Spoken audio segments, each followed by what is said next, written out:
Hi மக்களே, இப்போ நீங்கள் இந்த வீடியோவில் என்ன பார்க்க போகிறீங்கன்னா ஒரு சம்மர் ட்ரிப்போட பேக்கிங் வீடியோ தாங்க. எந்த ஊருன்னு கேட்குறீங்களா? காஷ்மீர் போயிருந்தேங்க ஒரு 15 நாளைக்கு முன்னாடி. ஏப்ரல் 20 அன்னைக்கு ஸ்ரீநகரில் தான் இருந்தோம். ஸோ அடுத்தடுத்து எல்லாமே நம்ம இதில் பார்க்கலாம். அந்த பகல்காம் அட்டாக் பற்றியும் பார்க்கலாம். 22 அன்றைக்கி ஏப்ரல் 22 நடந்துச்சு இல்லையா? 21 நாங்கள் அந்த பகல்காமில் தான் இருந்தோம். ஸோ என்னுடைய எக்ஸ்பீரியன்ஸை இங்கே 1 by 1 நான் இங்கே ஷேர் பண்ணேன். அதுக்கு முன்னாடி இந்த பேக்கிங் வீடியோ பார்த்துடலாமா?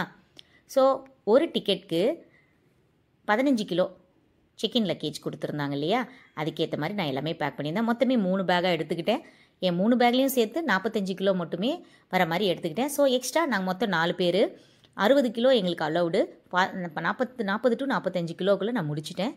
ஏன்னா ரிட்டன் வரும்போது எதாவது பர்ச்சேஸ் பண்ணிட்டு வந்தால் அதையே நம்ம யூஸ் பண்ணிக்கலான்னு. ஃப்ளைட்டில் போகிறவங்களுக்கு இந்த இன்ஃபர்மேஷன் ரொம்ப ரொம்ப முக்கியம். ஸோ மறக்காமல் இந்த வீடியோவை சேவ் பண்ணி வச்சுக்கோங்க. ஃபர்ஸ்ட் டைம் ஃப்ளை பண்ணுறீங்களா? உங்களுக்கு வர எல்லா டவுட்ஸுமே இனி அடுத்தடுத்த வர விளாக்ஸ்லையும் இதுலேயும் 1 by 1 உங்களுக்கு சொல்லித்தரேன். ஸோ பேக்கிங் வந்து இந்த மாதிரி செப்பரேட் பண்ணி எடுத்துக்கோங்க. வெயிட்டெல்லாம் ஒன்றும் அதிகமாக ஆகாது. இது எல்லாமே சேர்த்தே இவ்வளோ பேக் பண்ணியிருக்கேன் பார்த்தீங்களா? எல்லாமே சேர்த்தே எனக்கு வந்து 43 கிலோ தாங்க வந்துருந்துச்சு. ஸோ எக்ஸ்ட்ராவே என் கையில் ஒரு 17 கிலோ நான் எடுத்துகிட்டு வர அளவுக்கு அவைலபிள் இருந்துச்சு. இந்த அளவுக்கு பார்த்துக்கோங்க. இந்த மாதிரி தனியாக உங்கள் மேக்கப் ஐட்டம், மெடிசன் ஐட்டம், அப்புறமா நம்ம டாய்லெட்ரி ஐட்டம்ஸ் எல்லாம் சொல்லி பார்த்து எடுத்து வச்சிட்டிங்கன்னா எப்பயுமே அங்கே போய் நம்ம எடுத்து யூஸ் பண்ணும்போதும் ஈஸியாக இருக்கும். ரிட்டன் கொண்டு வரும்போதும் அதே மாதிரி எல்லாம் எதுலேருந்து எடுத்தோமோ அதிலே வச்சு கொண்டு வந்துடலாம்.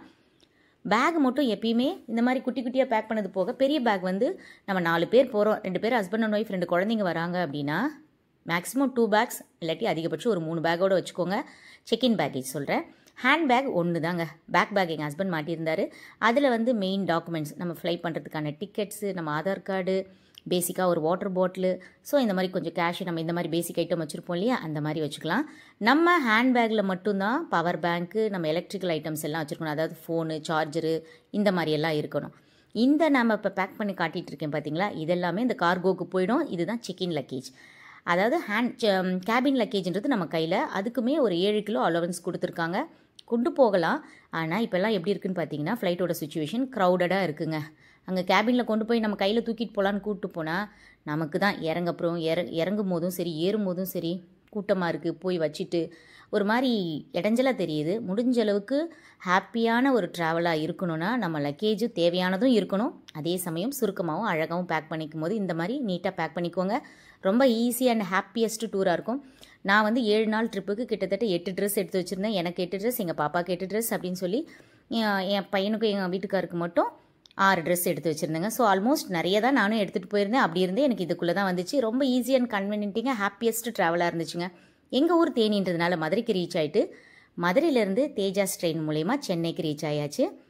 எங்களுக்கு வந்து April 20 morning 3:15 flight. So 12 to 1 o'clock நாங்கள் ஏர்போர்ட்டில் செக்இன் ஆகணும். அந்த டைமை கனெக்ட் பண்ணி தான் இதில் பண்ணியிருந்தோம். இந்த ட்ரெயின் வந்து சனிக்கிழமை மதியம் 3:15 எங்களுக்கு இருந்துச்சு. நைட்டு வந்து 9:30 மணிக்கு தாம்பரம் ரீச் ஆச்சு. ஸோ அதுக்கப்புறம் நாங்கள் வந்து கேப் எடுத்துகிட்டு ஏர்போர்ட் ரீச் ஆகிறதுக்கு எல்லாத்துக்கும் கரெக்டாக இருந்துச்சுங்க. இந்த தேஜாஸ் ட்ரெயின் பார்த்திங்கன்னா டெய்லியுமே மதுரையிலேருந்து இருக்குது. ஸோ தெரியாதவங்களுக்காக சொல்லிக்கிறேன். எல்லோரும் கிளம்பிட்டோங்க. அடுத்தடுத்த விலாகலாம் சென்னை ஏர்போர்ட்டில் பார்க்கலாம்.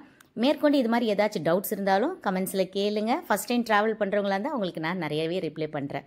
உங்களுக்கு தேவையான ரிப்ளைஸை ஆன்சர்ஸை நான் சொல்கிறேன். ஸோ எங்களுக்கு வந்து திருச்சி போகிற வரைக்கும் ட்ரெயின் ஆல்மோஸ்ட் காலியாக இருந்ததுனால ஃப்ரீயாக ப்ளே பண்ணிகிட்டே போனோம்.